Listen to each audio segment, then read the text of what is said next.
да? Даярмын. Жеңилбейсизби? Жеңилбейм. Мен хотя бы эртең менен бирөөнү ойготпойм. Мен кайненем жасаган ашты өзүм жасадым деп сториске жалгандан киргизбейм. Чора, сен башыңды жабам да.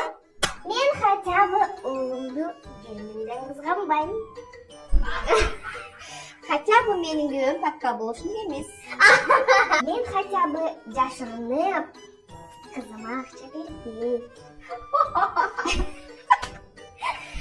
Мен хотя бы үйүмө бир эмес эки сиңдимди кошо бакпайм.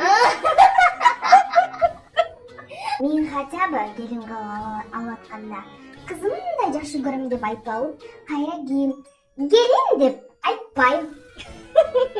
Мен хотя бы ката жазбайм. Кайнене кичүү баласы менен эмес, чоң баласы менен чогуу жашоо. Болот.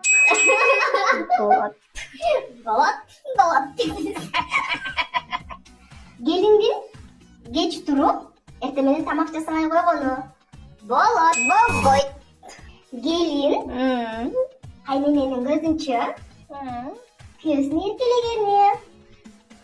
Болбойт. Кайнене келинге сен али жашсың, эч нерсени түшүнбөйсүң. Мен жаш кезимде дегени болот. Келин үй жумушун кылбай, интернетте кечке олтурганы. Болбойт. Келин үйдө кайнененин көзүнчө ачык чачык кийинип жүргөнү. Болбойт. Мен вообще сизге жакпай турбаймынбы?